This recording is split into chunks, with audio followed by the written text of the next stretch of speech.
Hello बच्चों। बेटा हमने लास्ट वीडियो में distance travel by the body in nth second find out किया था और आज हम डिस्कस करेंगे मोशन अंडर ग्रेविटी। ठीक है, तो बेटा ध्यान से समझना, बहुत ही इम्पोर्टेंट टॉपिक है आपका। और आपको अलग अलग बुक्स में साइन कन्वेंशन न्यूमेरिकल को सॉल्व करने के लिए अलग अलग मिलेंगी। आपको बेटा एक ही फॉलो करना है, मैं आपको बिल्कुल इजी वे बताऊंगी तो आपको इसी को फॉलो करना है। ठीक है बेटा, तो ध्यान से देखिए बच्चों, क्योंकि हम बहुत सारी फिजिकल क्वांटिटी को डिस्कस कर रहे हैं और वो वेक्टर क्वांटिटी है और वेक्टर क्वांटिटी इस डायरेक्शन पे डिपेंड करती है। और एक डायरेक्शन में अगर एक वेक्टर क्वांटिटी पॉजिटिव है बेटा तो वो उसी के अपोजिट डायरेक्शन में नेगेटिव होती है। तो यहाँ पे साइन कन्वेंशन का वेरी इंपॉर्टेंट रोल है। ठीक है बच्चों, तो ध्यान से स्टार्ट करते हैं हम। सबसे पहली बात हमने डिस्कस किया था कि जो 1 डायमेंशनल मोशन है, 2 डायमेंशनल मोशन है, 3 डायमेंशनल मोशन है, इन सब की बातें हमने की थी। अगर मैं आपसे ये पूछूं कि एक बॉडी को मैंने h हाइट से छोड़ दिया है, रिलीज कर दिया है, ड्रॉप कर दिया है, तो बेटा उस बॉडी का मोशन कैसा होगा? तो आप देखेंगे जैसे मेरे पास ये एक शार्पनर है और मैं इसको यहाँ से रिलीज करूंगी तो ये ऐसे अलोंग 1D मतलब कि एक ही लाइन में नीचे जाएगा, अर्थ की तरफ जाएगा। तो मोशन अंडर ग्रेविटी जो है वो 1 डायमेंशनल मोशन ही है बेटा। कैसा मोशन है? 1 डायमेंशनल मोशन है। अब इस मोशन को जब हम डिस्कस कर रहे हैं तो यहाँ कुछ आपने अजम्पशन ले रखी है। अजम्पशन मीन्स जो हवा का रेजिस्टेंस है यानी एयर रेजिस्टेंस है बेटा, हम उसको इग्नोर करके चलेंगे। ठीक है, दूसरी बात, आप ने अभी तक पढ़ा है कि acceleration due to gravity G की वैल्यू फिक्स होती है 9.8 मीटर पर सेकेंड स्क्वायर और रफली इसको हम 10 मीटर पर सेकेंड स्क्वायर ले लेते हैं। ठीक है बच्चों, लेकिन आप 11th क्लास में जब यूनिट नंबर 6 पढ़ेंगे ग्रेविटेशन, तो वहां पर आप पढ़ेंगे कि ये जी जो है ये भी कई कारणों से चेंज होती है, यानी इसकी वैल्यू भी फिक्स नहीं है। बट ये वैल्यू हम कहाँ लेते हैं, ये कहाँ पर फिक्स है? तो बेटा ये तब तक फिक्स है जब तक आप कोई डिस्टेंस यानी कि कोई हाइट, जिस हाइट से आप किसी बॉडी को रिलीज कर रहे हैं, छोड़ रहे हैं, वो हाइट अर्थ की रेडियस के सामने नेग्लिजिबल है। मींस जब आपका डी या इसको हाइट कह लीजिए वेरी वेरी लेस देन क्या हो, रेडियस ऑफ द अर्थ हो, तब तक हम इसको क्या ले सकते हैं, कांस्टेंट ले सकते हैं, 10 मीटर पर सेकेंड स्क्वायर ले सकते हैं। ठीक है बच्चों, ये फ्री फॉल क्या होता है? फ्री फॉल मीन्स जब एक बॉडी के ऊपर कोई भी फोर्स नहीं लग रहा, सिर्फ ग्रेविटेशनल फोर्स लग रहा हो, एक बॉडी के ऊपर सिर्फ ग्रेविटेशनल फोर्स लग रहा हो, तो वो फ्री फॉल कहलाता है। क्या कहलाता है बच्चों? फ्री फॉल कहलाता है। ठीक है, only gravitational force act, only gravitational force act. Okay, अब देखिए बेटा यहाँ पे साइन कन्वेंशन क्या क्या है हमारी। अगर कोई बॉडी अपवर्ड मोशन करती है तो हम उसको पॉजिटिव लेंगे, अगर कोई बॉडी डाउनवर्ड मोशन करती है तो उसको हम जितने भी अपवर्ड डायरेक्शंस होंगे तो जो भी मेजरमेंट हम करेंगे तो अपवर्ड डायरेक्शन में हम पॉजिटिव, जैसे आपका डिस्टेंस है या वेलोसिटी है या एक्सेलरेशन है, और अगर डाउनवर्ड में एक्ट कर रही है तो नेगेटिव।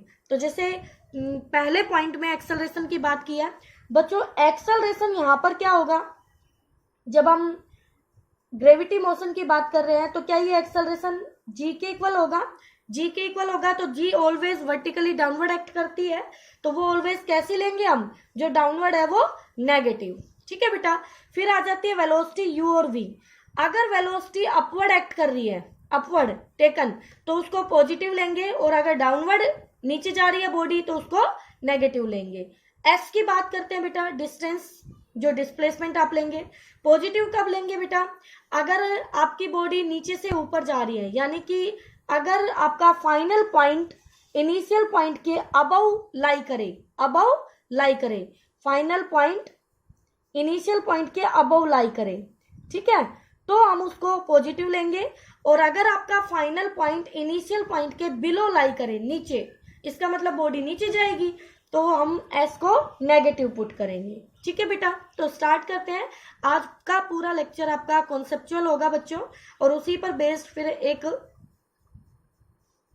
एक दो टॉपिक और डिस्कस किए हैं जिनमें डायरेक्ट आप वैल्यूज पुट करके फाइंड आउट कर सकते हैं कि एक बॉडी को कहाँ से कहाँ तक कितना टाइम लगेगा।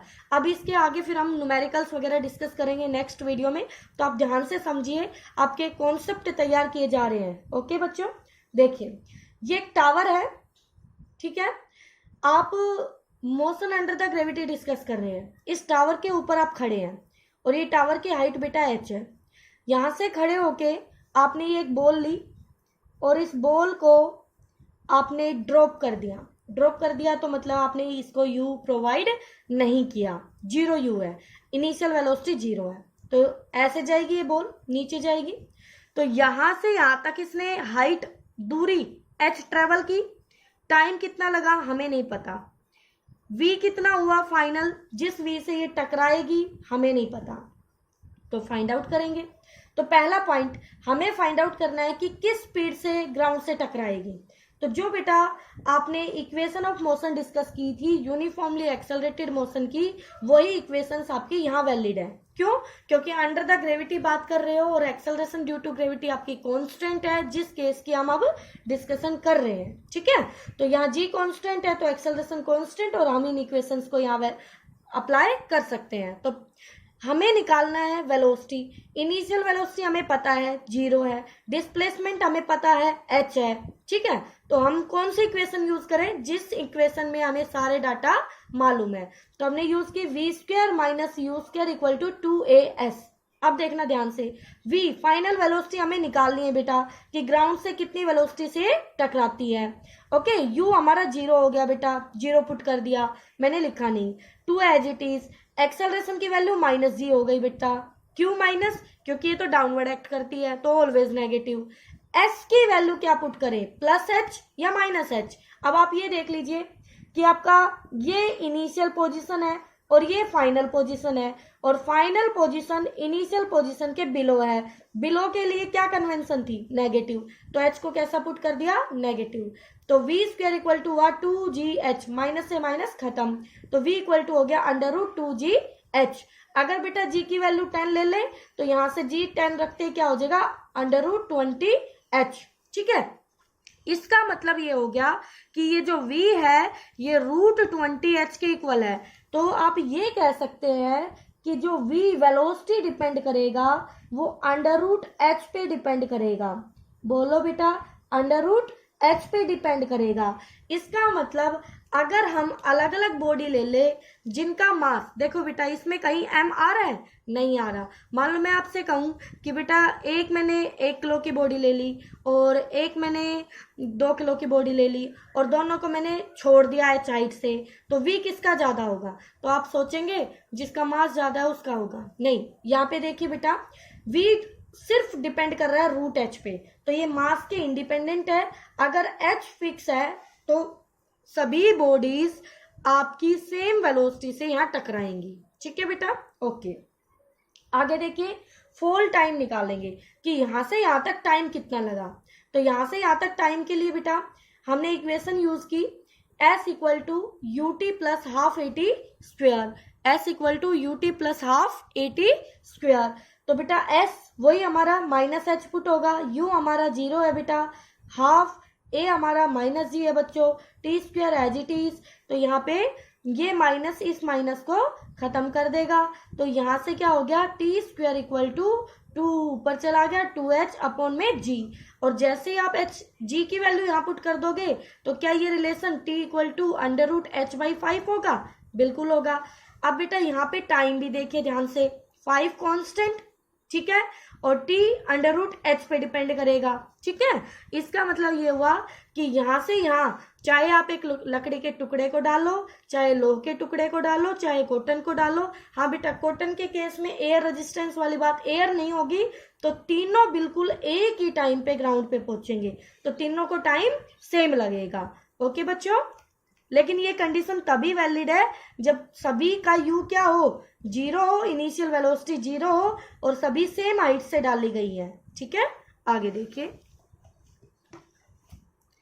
अब क्या कहता है बेटा, आपने एक बॉडी को ड्रॉप करने के केसेस तो देख लिए, अब हम डिस्कस करेंगे अगर हम एक बॉडी को ग्राउंड से ऊपर फेंकते हैं तो क्या होगा। तो इसमें देखिए ग्राउंड से ऊपर थ्रो करने के लिए ये ग्राउंड पर आपने खड़े होके एक बॉडी को थ्रो किया तो initial velocity u not equal to 0 बेटा, u 0 के इक्वल नॉट इक्वल टू 0, ठीक है, ये गिवन है आपका। अब ये बॉडी ऊपर कब तक जाएगी, जब तक इसका v 0 ना हो जाए, यानी ये वेलोसिटी 0 ना बन जाए। अब 0 क्यों बनेगी बेटा, पिछले कॉन्सेप्ट याद करो, जब वेलोसिटी और acceleration both are acting in opposite direction तो बॉडी का मोशन एक टाइम पे जाके स्टॉप होगा और फिर वो एक्सेलरेशन उस बॉडी को वापस अपनी डायरेक्शन में ले आएगी। तो पहले बॉडी का मोशन रिटार्ड होगा और उसकी v 0 बनेगी और फिर वो बॉडी नीचे आएगी। देखो ये बॉडी पहले ऊपर जा रही है गिवन वेलोसिटी की वजह से, फिर धीरे धीरे ये v 0 होगा और फिर ये बॉडी वापस नीचे आएगी, ठीक है बेटा। चलो, तो हमें नहीं पता कि ये कितनी ऊपर तक जाएगी, वो तो डिपेंड करेगा कि आप उसको u कितना प्रोवाइड कर रहे हैं। तो देखते हैं बेटा, तो हमें h भी निकालना होगा और कितनी देर ये हवा में रही, हमें टाइम ऑफ फ्लाइट भी निकालना होगा। बेटा जो टाइम हम हवा में बिताते हैं उस टाइम को हम टाइम ऑफ फ्लाइट कहते हैं, ठीक है। तो ये बॉडी ऊपर गई और नीचे आई तो इतनी देर ये हवा में रहेगी। तो चलिए बेटा, पहले हमें एच मैक्सिमम निकालना है कि ये एच मैक्सिमम कितना होगा। तो स्टार्ट करते हैं बच्चों, इक्वेशन ली v square minus U square equal to 2as, ठीक है बेटा। तो v कितना है बेटा, जब वो मोशन कहाँ से कहाँ देख रहे हो आप, फ्रॉम, आप ये लिख लिया करो, फ्रॉम a से b, तो a टू b अप्लाई कर रहे हैं, ठीक है। तो a टू b में बेटा वहां पर b पॉइंट पर v कितना है 0, u हमने u ले रखा है इनिशियल, u square equal to 2 as it is, a बेटा ये तो माइनस g फिक्स है, s की वैल्यू और पुट कर दीजिए यहाँ पे। तो s बेटा बॉडी ऊपर जा रही है तो फाइनल पॉइंट ऊपर है, तो फाइनल पॉइंट ऊपर हो तो s को कैसा पुट करना है, पॉजिटिव, तो आप यहाँ पर s की वैल्यू भी पुट कर लीजिए, मैंने नेक्स्ट स्टेप में पुट की है, ठीक है। तो u ये माइनस से माइनस कैंसिल, तो u स्क्वायर इक्वल टू आ गया 2gh, मुझे वैल्यू किसकी चाहिए, h की, तो u स्क्वायर अपॉन क्या हो गया 2g, u स्क्वायर अपॉन में 2g। अब ध्यान से देखो इसको, g तो कांस्टेंट, तो यहाँ पर अगर हम g की वैल्यू रख दें तो क्या h डिपेंड करेगा u स्क्वायर अपॉन 20 पे, और 20 क्या है कांस्टेंट, तो यहां से क्या कह सकते हैं आप कि h डिपेंड करेगा directly square of initial velocity u square पे। और बेटा अगर आप अलग अलग बॉडी का u इनिशियल वेलोसिटी अलग अलग सेम रखेंगे तो वो सेम हाइट तक जाएंगी, और वो भी आप ये ध्यान रख लेना कि अगर हम u को डबल करेंगे तो उसकी जो ये हाइट होगी वो 4 गुना बढ़ जाएगी, ठीक है। तो बेटा यहाँ से इसी को अलग तरीके से निकाल रखा है हमने, u इक्वल टू, क्योंकि एक बॉडी जितनी हाइट तक ऊपर जाएगी, तो देखो ये वही वाला केस हो गया कि यहाँ इनिशियल वेलोसिटी 0 है और h हाइट उसने ट्रेवल की और नीचे v वेलोसिटी से टकरा रही है, तो वो v वेलोसिटी थी √2gh, पीछे वाला कॉन्सेप्ट बेटा, और वो v वेलोसिटी यहाँ पर u के इक्वल है, तो u को सीधा लिख दिया √2gh, तो स्क्वायर किया तो u square equal to 2gh आ गया। तो यहाँ से h ऐसे भी निकाला जा सकता है, ठीक है बेटा, आप ऐसे निकाल लीजिए अपनी इक्वेशन से, ओके।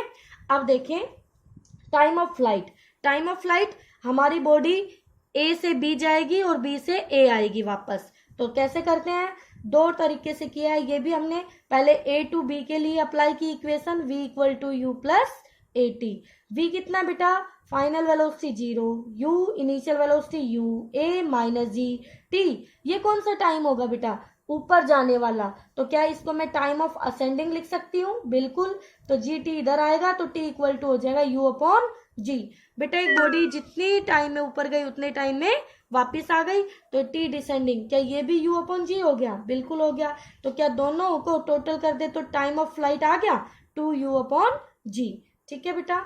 तो यहाँ से आप इसको निकाल सकते हैं 2u अपॉन जी। अब देखिए सेकेंड वे से, ये सेकेंड मेथड है इसका, इसमें कैसे किया, इक्वेशन यूज की s equal to U T plus half A T square, और मोशन अप्लाई की हमने फ्रॉम a टू a।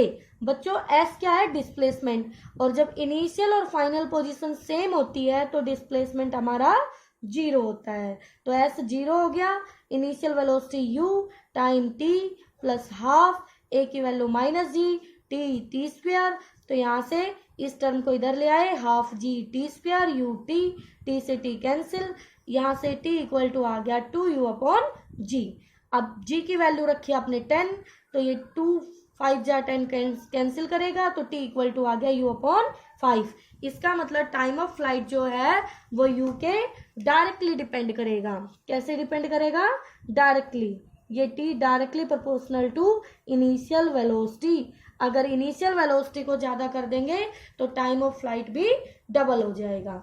ठीक है बेटा, ये कॉन्सेप्ट आपको रिवाइज करने हैं, इनके ऊपर फिर हम कल न्यूमेरिकल करेंगे डिस्कस। ओके बच्चों।